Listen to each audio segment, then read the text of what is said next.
السلام علیکم ناظرین، آپ دیکھ رہے ہیں جاگتا پاکستان۔ میں شعیب یعقوب۔ اسلام آباد کا سب سے مشہور مونال ریسٹورنٹ کو بند کر دیا گیا اور بند کرنے پر مالک کا اپنے ملازموں کے نام ایک خط آیا، جو خط بہت دردناک ہے۔ اگر آپ اس خط کو سنیں گے آپ کی آنکھوں میں آنسو آ جائیں گے۔ مالک کا ملازم کے ساتھ جو تعلق ہوتا ہے یہ بہت زیادہ گہرا ہوتا ہے۔ 700 ملازموں کو جب ایک ریسٹورنٹ بند ہونے پر ان کا روزگار ختم ہو جائے تو وہ مالک کی کیفیت اور ان ملازموں کی کیفیت اور وہ مالک کا خط بھی آپ کو پڑھ کے سناتا ہوں، وہ کتنا دردناک خط ہے۔ مالک کہتا ہے کہ میرے لیے آپ کو بذریعہ خط مخاطب کرنا ایک زندگی کا ایک تلخ تجربہ ہے۔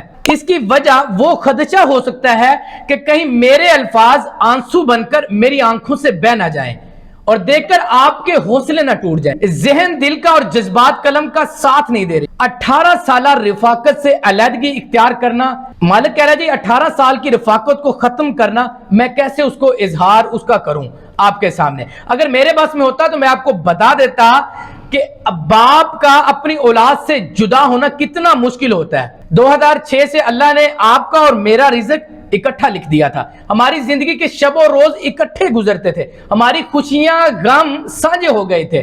ہم نے ملکی ترقی، نیک نامی اور پاکستان کو بین الاقوامی سطح پر ایک پرامن خوشحال ملک ثابت کرنے کے لیے بڑی کوشش کی ہے۔ اس کے نتیجے میں جو پذیرائی حاصل ہوئی بے شک آنے والے ادوار میں تاریخ میں ضرور لکھ پائے گی۔ ایک غم زدہ اور بوجھل دل کے ساتھ میں آپ کو باضابطہ طور پر اطلاع دینا چاہتا ہوں کہ معزز سپریم کورٹ کے حالیہ فیصلے کے نتیجے میں 11 ستمبر 2024 کو مونال ریسٹورنٹ کو پاکستان میں بند کر دیا جائے گا۔ مجھے اس بندش کے نتیجے میں ہونے والی بے روزگاری، معاشی بدحالی اور مایوسی کا شدت سے احساس ہے، لیکن میں مجبور ہوں۔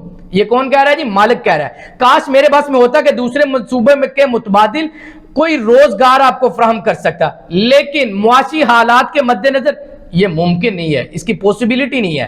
اس تقدیر کا فیصلہ اور اسے امر ربی سمجھتے ہوئے اپنے لیے آپ متبادل روزگار تلاش کریے گا۔ مقررہ تاریخ سے پہلے آپ کے جتنے واجبات ہیں آپ مونال سے وصول کر لیجئے گا۔ ناظرین، یہاں پہ سوال پیدا ہوتا ہے، اگر کوئی زمین کا مسئلہ تھا تو حکومت کو چاہیے تھا کہ اس سے ایک رینٹ زیادہ بڑھا دیتی یا کوئی لیز پہ کر دیتی یا کوئی اور طریقہ نکال لیتے یا اس مونال ریسٹورنٹ کو کوئی اور جگہ دے دیتے تاکہ ان 700 خاندانوں کا جو روزگار ہے وہ تو نہ ٹوٹتا۔ یہ 700 خاندان تو پریشان نہ ہوتے، ان پر کیا بیت رہی ہوگی۔ ناظرین، اس خط پہ آپ اپنی رائے کا اظہار کریے گا۔ یہ درد بھرا خط آپ بھی اپنے مالکوں کو جہاں پہ آپ کام کرتے ہیں ان کے ساتھ شیئر کریے گا۔ ملتے ہیں نیکسٹ ویڈیو میں۔ اللہ نگہبان۔